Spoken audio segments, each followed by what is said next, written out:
जितिया व्रत की कथा संतान प्राप्ति और संतान की लंबी आयु के लिए विशेष रूप से प्रचलित है। इस कथा के अनुसार एक समय हिमालय के जंगल में नर्मदा नदी के किनारे एक चील और एक मादा लोमड़ी रहते थे।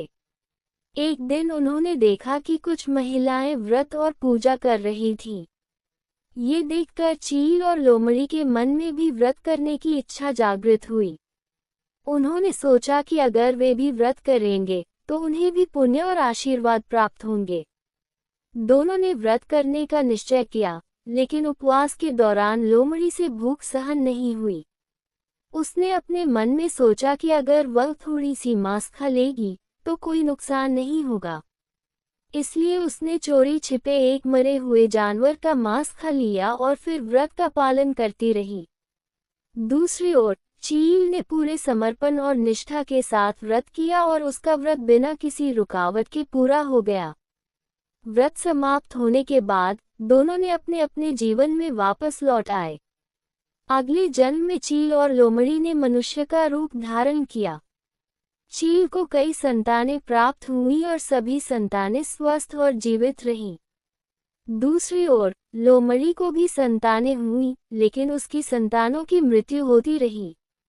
इससे लोमड़ी को बहुत दुख हुआ और वह सोचने लगी कि आखिर उसकी संतानों की मृत्यु क्यों हो रही है जबकि चील की संतानें स्वस्थ और सुरक्षित हैं।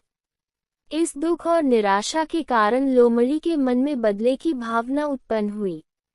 उसने कई बार चील के बच्चों को मारने की कोशिश की, लेकिन हर बार वह असफल रही।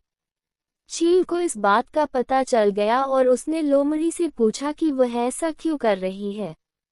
तब लोमड़ी ने अपनी पीड़ा और संतानों की मृत्यु का कारण बताया। चील ने लोमड़ी को समझाया कि पिछले जन्म में जब उन्होंने साथ में व्रत करने का निश्चय किया था, तो चील ने पूरी निष्ठा से व्रत का पालन किया था, जबकि लोमड़ी ने धोखे से मांस खा लिया था। इसलिए उसे इस जन्म में संतान सुख नहीं मिल पाया। चील ने लोमड़ी से कहा कि अगर वह सच्चे मन से जितिया व्रत रखेगी तो उसे भी संतान सुख और संतान की लंबी आयु का आशीर्वाद मिलेगा। लोमड़ी को अपनी गलती का एहसास हुआ और उसने सच्चे मन से जितिया व्रत किया। इसके बाद उसे भी संतान सुख की प्राप्ति हुई और उसकी संतानें जीवित रहने लगीं। तभी से यह व्रत संतान प्राप्ति और संतान की लंबी आयु के लिए महिलाएं पूरी निष्ठा और श्रद्धा के साथ करती हैं।